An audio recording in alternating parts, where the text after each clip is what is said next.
Baik, bismillahirrahmanirrahim. Assalamualaikum warahmatullahi wabarakatuh. Waalaikumsalam warahmatullahi wabarakatuh. Innal hamdalillah nahmaduhu wa nasta'inuhu wa nastaghfiruh wa na'udzu billahi min syururi anfusina wa min sayyiati a'malina. May yahdihillahu fala mudhillalah wa may yudlilhu fala hadiyalah. Ashhadu an la ilaha illallah wahdahu la syarikalah wa ashhadu anna Muhammadan abduhu wa rasuluh la nabiyya ba'dah. Alhamdulillahirabbil alamin. Ibu-ibu pengajian ranting, ya pokoknya itu ya, pengajian tilawah ya, tilawah ranting Aisyah. Tilawah Aisyah ranting. Nah, gitu tadi judulnya tuh. Ya. Ibu-ibu yang dirahmati Allah, pertama-tama sebagaimana seharusnya kita selalu bersyukur kepada Allah karena telah diberikan kesempatan, diberikan kesehatan, diberikan kelapangan, diberikan kemauan untuk bisa hadir di acara khataman Al-Quran yang ke-213. Masya Allah, barakallahu fiqh. Ini yang 213 itu kan dimulai dari khataman 1, khataman 2, ya kan? Ini sekarang udah sampai 213. Barakallah. Bisa-bisanya itu istiqomah melakukannya itu suatu hidayah, nikmat yang Allah berikan untuk ibu-ibu semua yang berada di dalam komunitas pengajian yang insya Allah berkah ini. Tidak lupa salawat dan salam semoga tetap tercurah kepada junjungan kita Nabi Muhammad Sallallahu Alaihi Wasallam. Semoga kita termasuk ke dalam umat beliau yang akan mendapatkan syafaat beliau di yaumil akhir nanti. Ibu-ibu yang dirahmati Allah, saya pribadi sangat bersyukur diberikan kesempatan untuk bisa bertemu dengan ibu-ibu hebat semua hari ini. Beberapa di antaranya saya sudah kenal dan beberapa lainnya jelas saya belum kenal. Ya, jadi izinkanlah saya pada kesempatan kali ini sebelum banyak berbicara kenalan dulu gitu ya, Bu. Perkenalkan, saya adalah Nida. Anak pertama saya Ulfa, makanya saya pakai kunyah. Kunyah itu biasa dipakai tradisi dalam Islam itu untuk menyebutkan namanya ya. Jadi saya pakai nama anak pertama saya Nida, anaknya Ulfa, jadi Nida uminya Ulfa gitu. Kalau nama aslinya itu sendiri Raudatul Jannah. Ya ibu-ibu, alhamdulillah kita berada di taman surga saat ini. Amin, amin, amin ya Bu. Amin. Alhamdulillah saya adalah ibu rumah tangga dengan 6 orang anak ya. Saya aslinya dari Papua, jadi mungkin nanti dalam berbicara saya tidak pakai bahasa Jawa kromong gitu. Paling campur aduk Bu. Kalau sudah campur aduk begitu biasanya di telinga kurang akrab, kurang nyaman gitu. Pokoknya dimaafkan ya Bu. Nah, saat ini profesi saya adalah mengajar ngaji di Rumah Tahfidz Al-Biru Gandean Trirenggo. Jadi alhamdulillah Allah memberi saya kesempatan untuk bisa mendirikan TPA tersebut sehingga bisa menyalurkan kesenangan saya berbicara dan berteriak gitu. Ayo anak-anak, sekarang kita hafalkan surat Al-Kafirun. Suaranya dikeluarin nah gitu. Jadi bersyukur sekali saya tuh ya. Dan alhamdulillah selama ini saya adalah seorang praktisi dari homeschooling dan juga praktisi PAUD. Jadi anak-anak saya yang usia PAUD itu semuanya saya yang ngajar, kemudian saya homeschoolingkan di rumah. Artinya mereka bersekolah di rumah. Kalau 3 diantaranya merasakan sekolah reguler, 3 lainnya semuanya full homeschooling. Alhamdulillah. Ibu-ibu yang dirahmati Allah, saya tadi ikut mendengarkan ini ya. Doa yang dibacakan oleh Mbak Nia itu benar-benar menggetarkan hati. Ternyata itu semua huruf hijaiyah isinya doa Ya, Masya Allah. Jenengan bendino ki mengupayakan untuk bisa membaca Al-Quran di sela-sela kesibukan ngurus anak, ngurus rumah, ngurus bojo, belum lagi ngurus kerjaan kantor gitu kan. Tapi sempat-sempatnya membaca Al-Quran, kuwi pahalanya bukan sedikit, banyak ya. Jenengan iso dibilang jenengan itu ngepek dewek pahalanya ya. Jadi ngambil sendiri pahalanya itu. Pak Bojo paling keluar rumah gitu kan, kerja seharian pulang udah, mau pegang anak juga udah nggak kuat. Biasanya kan terus nih kita walaupun baru pulang sampai ke rumah, anaknya nangis, yo tetap kita yang urus. Pahalanya itu insya Allah, Masya Allah. Pokoknya ojo leren ngaji. Itu tadi doanya bagus banget itu tuh. Setiap huruf bernilai doa. Doa maksud saya. Baik ibu-ibu sekalian, saya kemarin diminta oleh Ibu Wiwi untuk menyampaikan sedikit, katanya sedikit ceramah gitu. Padahal saya nggak bisa sedikit-sedikit, Bu. Banyak. Mintanya sedikit ceramah, saya nggak bisa sedikit, harus banyak. Nanti kalau baru bicara terus meleren itu nggak bisa saya. Nanti masih ada yang tersisa di sini, bahaya nanti ya. Nah, baik. Di sini saya itu mengambil sebuah tema. Kalau ada yang baca undangannya kemarin ya, saya buat temanya itu My Quran, My Furqan. My Quran, My Furqan, gitu ya. Al-Quranku, pembedaku, gitu. Dan itu selaras sekali dengan doa yang tadi dibaca. Harapannya memang seperti itu, bahwa mereka yang membaca Al-Quran itu seharusnya memang menjadi pembeda. Maaf ibu-ibu, ini giliran saya mau ngomong, ini laptopnya rada hang ini.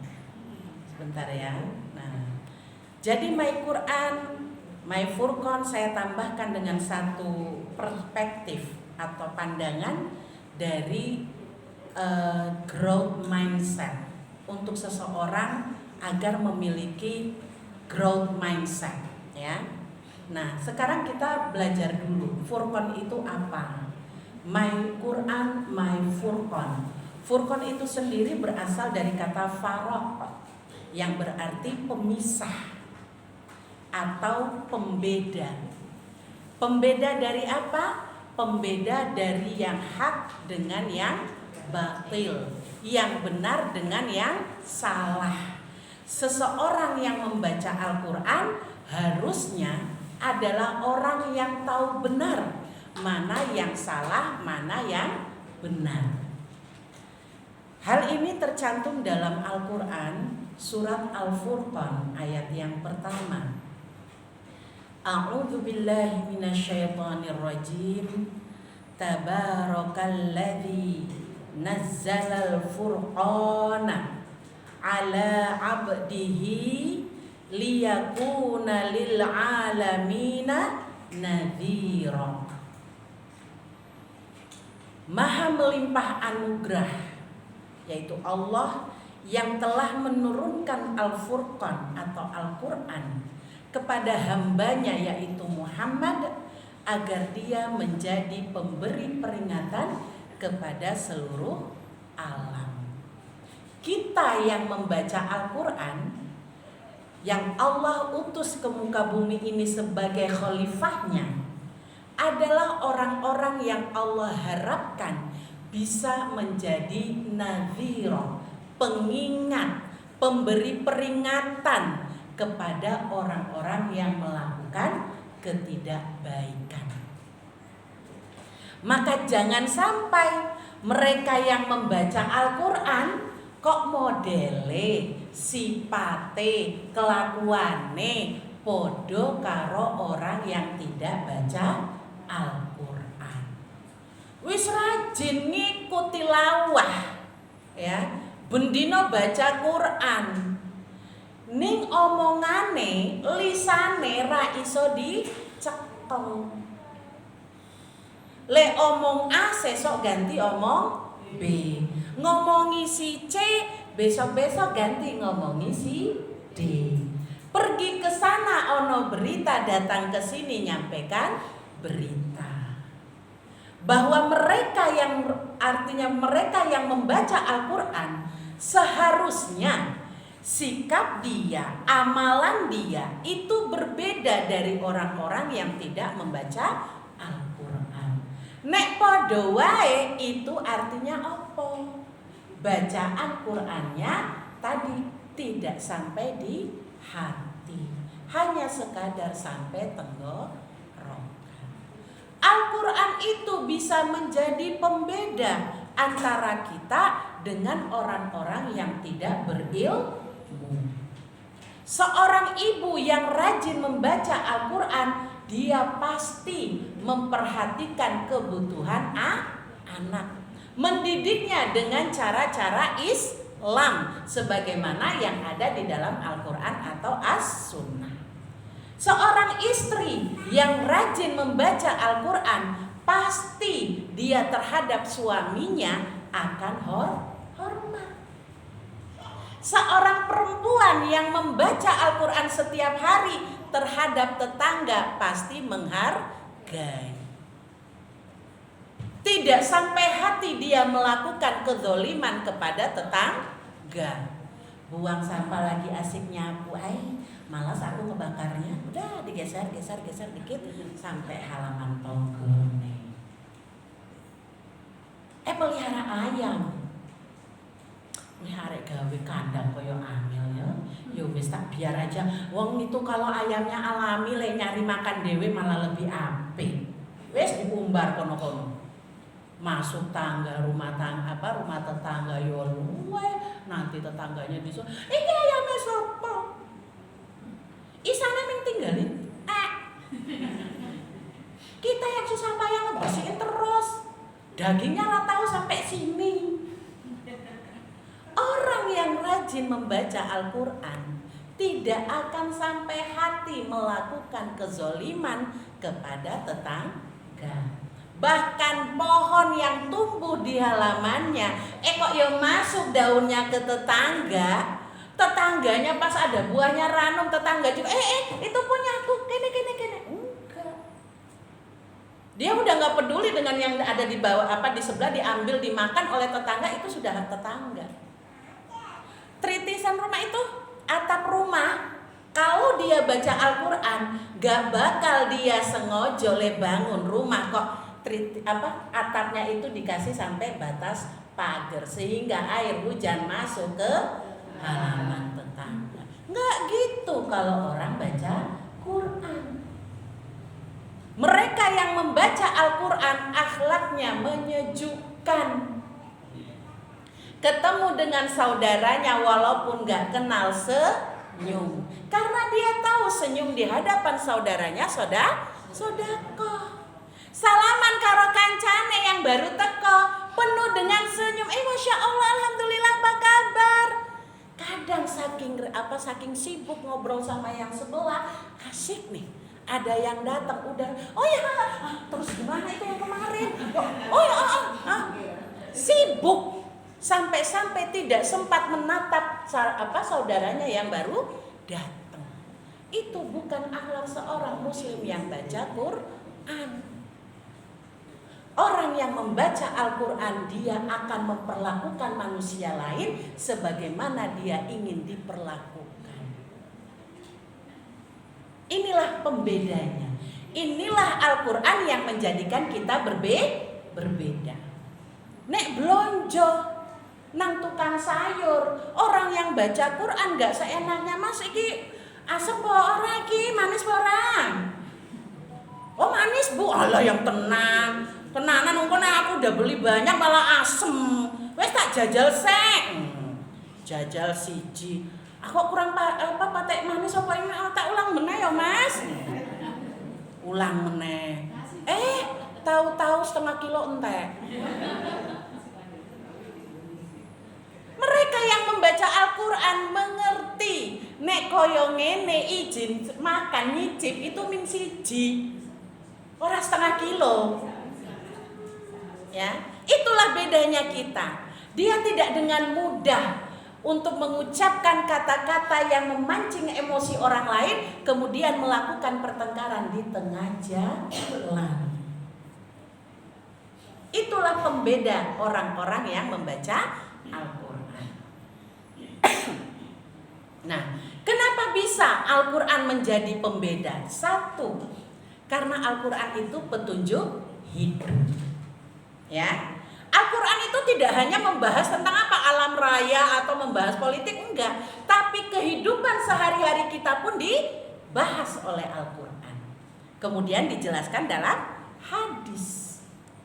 Maka mereka yang membaca Al-Quran pasti melakukan apa-apa itu sesuai dengan Al-Quran. Yang kedua, karena Al-Quran ini menjadi apa? Cahaya dalam kegelapan. Orang yang tidak punya petunjuk dalam hidupnya ibarat orang yang berjalan di dalam terowongan gelap, mesti nabrak-nabrak.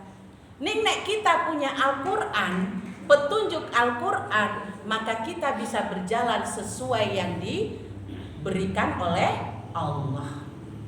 Maka kita akan jalannya berusaha untuk jalan yang lurus. Ono bengkok sidik kita balik lagi.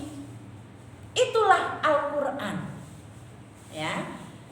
Dan yang terakhir, Al-Quran itu sebagai penyembuh. Ketika galau, minyak goreng naik, beras harganya naik, anaknya koyo uki, ya kan? Waduh, iki piye sesuk le sekolah, saiki baru TK yang udah segini apa biayane, sesuk nek SD, SMP, SMA, lah belum lagi nek kuliah lah piye ya? Orang yang membaca Al-Quran untuk hal-hal duniawi seperti ini, di hatinya tidak ada keresahan. Karena dia yakin Allah itu Maha Pemberi solusi. Maka dia akan selalu menjadi tenang ketika resah, gelisah, sakit, kecewa, marah. Maka yang dia baca Al-Quran, ada obatnya. Ya, maka itu penting sekali dan bersyukur sekali panjenengan semua hari ini hadir sebagai orang-orang yang rutin membaca Al-Quran. Al-Quran itu dalam satu hurufnya aja ada banyak keajaiban, ada banyak kebaikan. Maka jangan pernah biarkan satu hari kita lewat tanpa membaca Al-Quran. Bersyukur Bu, jenengan ada di komunitas ini bukan tanpa sengaja. Allah memang menghendaki panjenengan itu mendapatkan kebaikan. Makanya dipertemukan dengan Bu Wiwi, dipertemukan dengan komunitas Al-Quran ini. Bersyukur Bu, masih banyak di luaran Ringin Harjo yang gak masuk komunitas ini, bener gak? Ringin Harjo kan gak cuma jenengan-jenengan toh, masih banyak yang lain. Ini orang masuk ke sini karena itu. Mungkin masih ada yang alasannya sibuk apa gitu ya. Maka bersyukurlah panjenengan hari ini ada di sini dan masuk ke dalam komunitas Al-Quran ini. Nah, jadi seseorang yang membaca Al-Quran seharusnya adalah orang yang memiliki cara pandang yang positif. Nah, ini tadi ya. Kalau dia sudah menjadikan Al-Quran sebagai petunjuk hidupnya, sebagai penyembuhnya, maka dia akan selalu memiliki pandangan yang positif. Apapun yang terjadi dalam kehidupannya, dia selalu optimis. Kok bisa seperti itu? Hal itu dikarenakan Allah berfirman, Innallaha la yughayyiru ma biqaumin hatta yughayyiru ma bi anfusihim. Mereka selalu punya pemikiran yang positif, selalu ingin menjadi lebih baik setiap harinya, karena mereka sadar Allah tidak akan mengubah nasibnya, tidak mengubah keadaannya kalau dia sendiri tidak berusaha mengubah dirinya. Dia kepengen jadi baik, tapi tidak pernah mau berusaha ikutan baca Quran setiap hari seperti jenengan. Yo kangelan mau jadi baik. Tapi Tapi jenengan punya niatan menjadi orang baik yang bisa mendapatkan pahala setiap hari. Jenengan masuk komunitas ini, maka Allah melihat upaya jenengan dalam setiap kesibukan jenengan masih menyempatkan baca Al-Quran, maka Allah akan merubah kehidupan panjenengan. Yang tadinya mungkin hatinya sempit, hati kepalanya penuh dengan segala tantangan yang ada saat ini, tapi begitu membaca Al-Quran, Allah buka semua tantangan itu tadi, tenang jadinya. Maka ibu-ibu, sekali lagi saya bilang, udahlah, bersyukur aja kita tiap hari tuh. Kerjaan kita memang harusnya bersyukur dan bersyukur. Iya, karena ditunjukkan selalu dalam kebaikan. Allah kalau tidak menginginkan kita masuk surga, Bu, nggak akan Dia tunjukkan jalan kebaikan buat kita tuh. Jenengan akan disibukkan terus dengan kehidupan dunia, repot dengan cucu, repot dengan kerjaan di kantor, repot dengan urusan dagang, nggak sempat baca Quran. Na'udzubillah min dzalik, Bu. Maka sekali lagi mari sama-sama kita bersyukur karena Allah menghendaki kebaikan untuk kita semuanya. Mereka yang rajin membaca Al-Quran pasti punya mindset yang positif atau disebut dengan growth mindset. Ya. Nah, mari kita kenalan dengan yang namanya growth mindset. Growth mindset ini adalah konsep yang diperkenalkan oleh Carol Dweck. Ini biar Bu, kita itu ya belajar Islam nih ya. Kalau Umar bin Khattab bilang tuh gini, kalau sudah mempelajari ilmu agama, maka pelajari juga ilmu kemanusiaan. Biar apa? Kamu tahu ajaran agamamu dan kamu tahu bagaimana bersikap dengan orang lain atau berhubungan dengan orang lain. Growth mindset ini kita butuhkan untuk bisa berhubungan dengan orang lain. Growth mindset ya Bu, mindset itu ada dua polanya. Satu growth mindset, satu fixed mindset. Growth mindset ini adalah pola pikir yang selalu berkembang. Karena dia belajar ya, karena dia itu ada usaha untuk memperbaiki diri. Dia belajar dari setiap kehidupan pelajaran dalam kehidupannya. Kemudian dia belajar dari kesalahannya. Oh kayak gini tuh. Oh berarti sesok aku rawale koyo ini. Maka itu adalah perubahan yang growth mindset. Nah, kebalikannya dari growth mindset itu adalah apa? Fixed mindset. Fixed mindset ini artinya gini, itu kecerdasan atau kemampuan itu udah bawaan dari lahir, nggak bisa dirubah. Pola pikirnya udah kayak gitu aja dari dia lahir tuh, dari orok diajarin apa, udah gitu aja dibawa terus.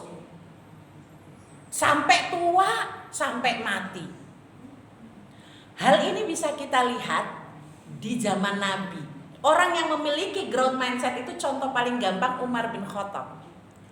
Bagaimana dia yang tadinya begitu membenci Islam, begitu membenci Muhammad, sampai pengen memenggal leher Muhammad. Begitu mendapatkan Islam, kena hidayah, baca Al-Quran Bu. Dia datang ke rumah adiknya, ya, dia datang ke rumah adiknya karena awalnya pengen bunuh Muhammad, nyari Muhammad. Di tengah jalan ketemu sahabat bilang, kau jangan pergi Muhammad dulu. Tuh adikmu tuh lagi baca Quran. Marah dia. Gedor pintu adiknya, begitu masuk ditampar adiknya. Berhamburan mushaf. Apa itu? Mushaf. Apa ini? Coba saya mau baca. Gak boleh, kamu belum mandi. Dia mandi. Padahal orang paling galak tuh. Disuruh adiknya mandi dia. Pas dia baca, qadarullah yang dibaca adalah Quran surat Toha. Di situ terbuka hatinya karena dia memang punya pola pikir yang positif. Cuman galak emang sama Islam waktu itu. Ya, Allah beri hidayah. Terbuka hatinya, maka kemudian dia mencari Muhammad hanya untuk masuk Islam. Kemudian kalau yang fixed mindset gimana? Abu Jahal Bu, Abu Lahab. Nah tuh contoh-contoh orang fixed mindset. Dari kecil diajarin menyembah berhala. Datang Muhammad nyuruh untuk apa? Menyembah Allah yang satu. Oh ora iso Lawang kami diajarkan oleh nenek moyang kami menyembah Lata Uzza, lah kok kowe datang-datang kok ngomongi masalah Allah yang ming siji. Ora iso. Maka mereka bertetap hati untuk menyembah berhala. Muhammad yang mendakwahkan tauhid malah dimusuhi. Biasa Bu, dalam kehidupan kita ada orang-orang kayak Abu Jahal kayak begini. Banyak. Kita membawa pembaharuan, ono cara yang lebih baik dalam hal berdakwah. Ora iso. Iki wis nang kene iki wis biasa kaya ngene iki ya. Wis ora usah diganti-ganti engko ndak malah mumet. Wis ngene wae. Ada manusia-manusia kayak gitu. Maka inilah yang harus kita syukuri sekali lagi. Dengan rajin membaca Al-Quran, kita bisa menjadi orang-orang yang memiliki pola pikir berkembang. Karena apa? Pembelajaran yang banyak dari Al-Quran. Ibu-ibu masih kuat dengar kan? Oh, jangan-jangan karena nggak makan pada ngantuk. Yuk pada makan aja nggak apa-apa. Mereka yang punya growth mindset ini, nek gagal atau ndak berhasil, itu nggak gampang putus asa. Karena punya keyakinan, karena punya semangat untuk belajar dari kesalahannya. Itu orang-orang growth mindset. Gak mudah putus asa, gak mudah sedih, gak mudah kecewa dengan sikap orang lain yang mungkin gak sesuai dengan dirinya. Orang yang growth mindset ketika melihat perbedaan dengan tiap orangnya, dia hanya berkata, oh pancen ilmunya urung nyampe. Itu growth mindset. Maka seperih apapun orang lain memperlakukan dia, dia selalu punya maaf untuk orang-orang itu. Karena mereka yang growth mindset, pola pikirnya selalu positif, hatinya juga positif. Nek udah hati, pikiran positif, lisannya positif, maka perbuatannya juga positif. Selalu mengandung kebaikan orang-orang yang growth mindset. Maka dari sekarang tanamkan dalam diri kita masing-masing. Sudah tiap hari baca Quran, ojo nganti aku tetap jadi fixed mindset. Kok yo nganti Al-Quran itu gak bisa mengubah diri kita menjadi lebih baik, yo berarti eman. Nah, sekarang saya ingin menyampaikan kira-kira orang-orang dengan tipe growth mindset ini punya gaya atau punya karakter seperti apa. Satu, orang growth mindset itu selalu punya pikiran yang positif, ya, dan optimis. Kata-katanya pasti mengandung semangat, mengandung rapopo, kita coba lagi. Nah, gitu. Yo wis rapopo, saiki kelero ya rapopo, sesok kan bisa baleni meneh. Mudah-mudahan bisa lebih baik dari hari ini. Itu selalu yang diucapkan. Melihat orang lain melakukan kesalahan, dia selalu punya rasa apa? Itu kesalahan dia sebagai manusia, namanya manusia, tempatnya salah, pasti besok bisa berubah. Itu orang growth mindset, selalu punya maaf, selalu lapang dada. Sebagaimana Allah itu, Nabi Muhammad itu pernah bersabda dalam sebuah hadis, ya. Jadi orang growth mindset ini kan optimis, ya kan? Karena apa? Nabi itu sudah menjanjikan betapa ajaibnya urusan orang mukmin. Mau sedih, mau susah, mau sedih, mau senang, itu baik semua untuk dia. Sedih dia bersabar, senang dia bersyukur, maka semuanya baik untuknya. Dengan landasan ini, maka orang-orang yang growth mindset selalu optimis, bisa menjadi lebih baik. Lanjut lagi yang kedua, orang-orang yang growth mindset itu selalu mau belajar. Nah ini ya, orang growth mindset pasti senang belajar. Ada pengajian di mana saja pasti mangkat. Orang-orang alasannya, aduh maaf ya, iki anaknya lagi rewel, aku ra iso le mangkat. Aduh maafkan, Oh, udah dapat undangan nih untuk khataman nih. Aku ra iso, maaf yo. Ini bapaknya lagi nggak ada di rumah. Oh, ngapunten, nggak bisa datang. Wong putune iki dititipkan di rumah. Ning orang yang growth mindset, hujan badai pun dia lewati. Ora apa-apa baru hujan hujan air, urung hujan batu. Itu nek orang growth mindset. Dia tahu ketika mungkin mau datang ke tempat seperti ini. Saya pun pernah mengalami yang namanya datang pengajian bahwa anak masih cili-cili. Orang growth mindset itu pasti belajar bagaimana cara membawa anak di tempat umum tanpa membuat keributan. Ning yang ora growth mindset, nek jenengan datang ke tempat umum, lihat anak yang lari sana lari sini, mbok neng bengak-bengok nyari, wah ini sih, wah duduk sini duduk.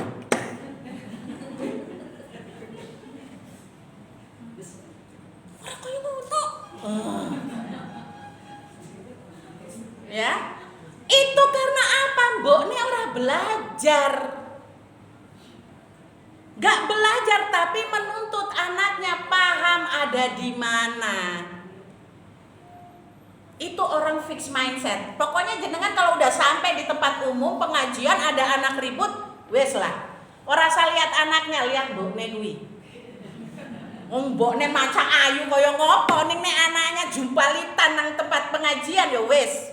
Iki mbokne ora belajar. Nek datang tapi datang pengen itu cuma narik selfie habis itu pasang status. Alhamdulillah masih bisa ngaji. Ning isinya apa ora ngerti. Ditakoni tadi ngaji apa mbok kae? Wong anaknya ribut. Yang disalahke anak. Orang fix mindset enggak pernah mau nunjuk diri, nunjuk orang lain. Iki lho soalnya kakinya sakit jadi aku ra iso nang ndi. Oh Bu Wiwi kuwi mau jalan ngene-ngene tetep mangkat. Bu ngaran Bu, mangkat. Kuwi lho. Orang fix mindset itu selalu apa? Nek ono tantangan justru maju. Itu fix mindset, growth mindset ya. Yang berikutnya yang ketiga, yakin dengan potensi yang Allah berikan. Maka orang yang growth mindset itu selalu nampak antusias melakukan hal-hal baru. Diberi tanggung jawab apapun siap insya Allah. Itu orang growth mindset.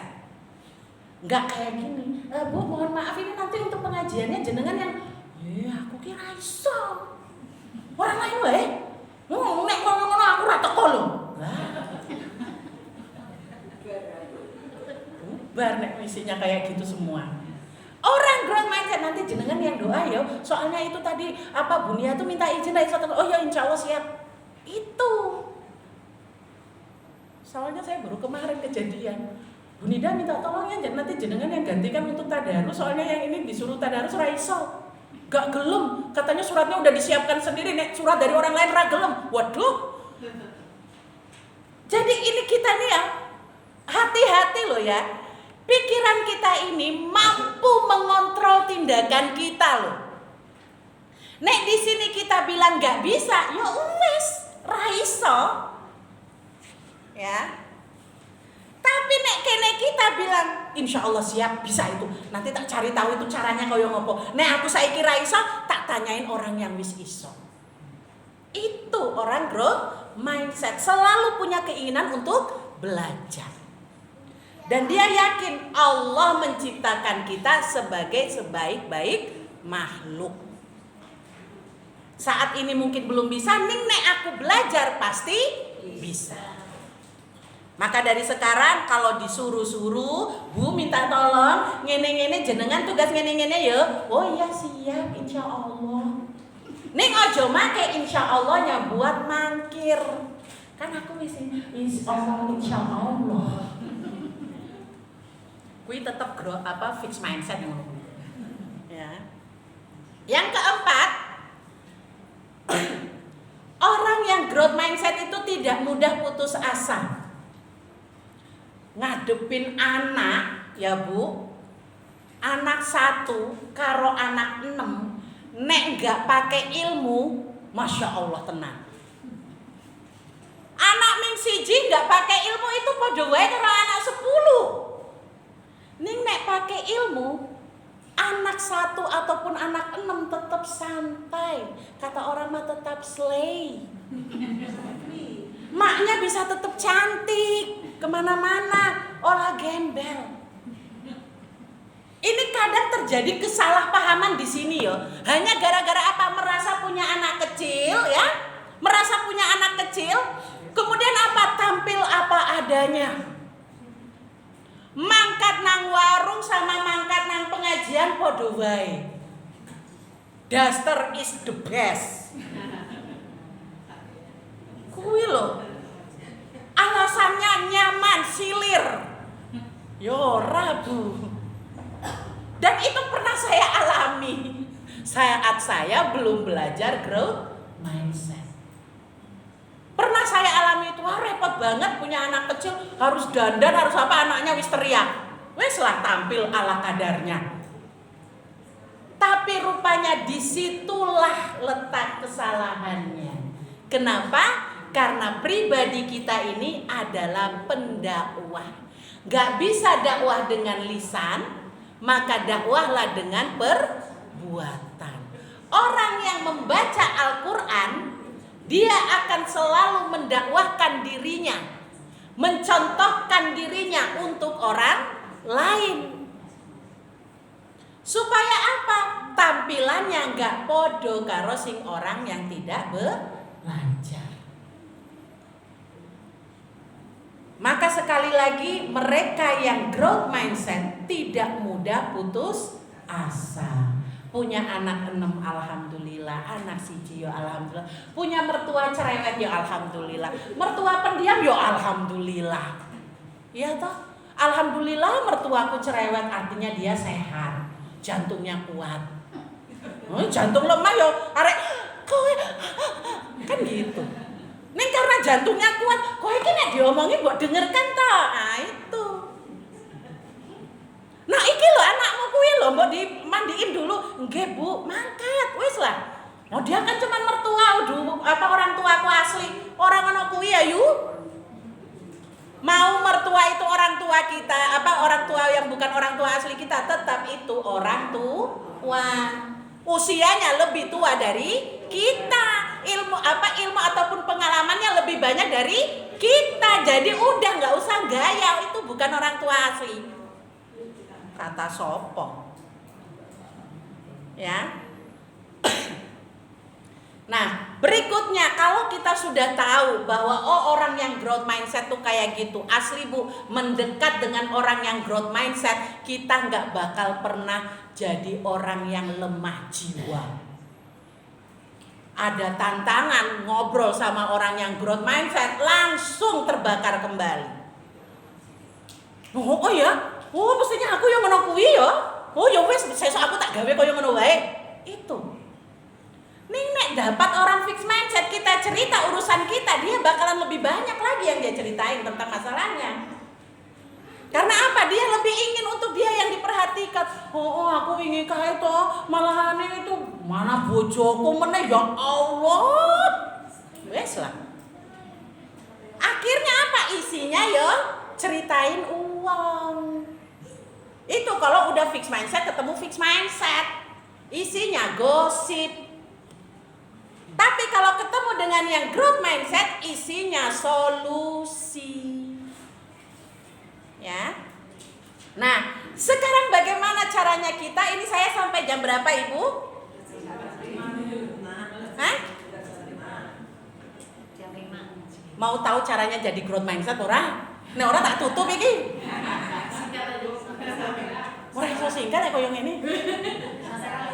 Oke, cara menjadi growth mindset. 1. Yang sudah ibu-ibu lakukan, membaca Al-Quran dan mentadaburinya. Maka itu tadi yang dibilang di awal-awal, orang yang baca Quran pasti berbeda, pasti punya pikiran yang berkembang. Yang kedua, tidak hanya membaca Al-Quran, tidak hanya mentadaburi Al-Quran, tapi mengaplikasikan mengaplikasikan ajaran Al-Quran dalam kehidupan sehari-hari.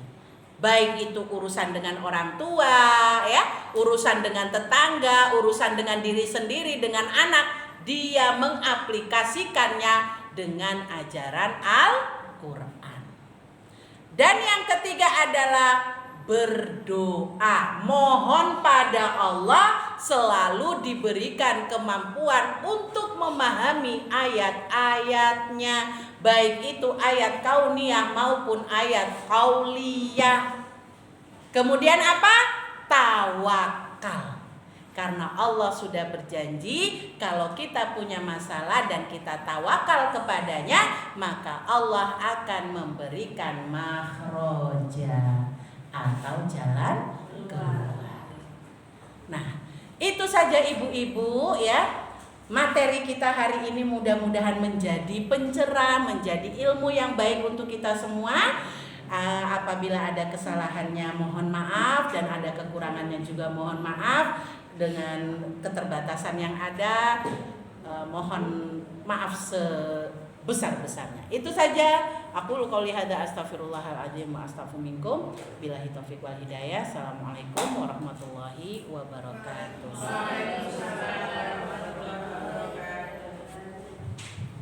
Jazakillah khairan katsiran.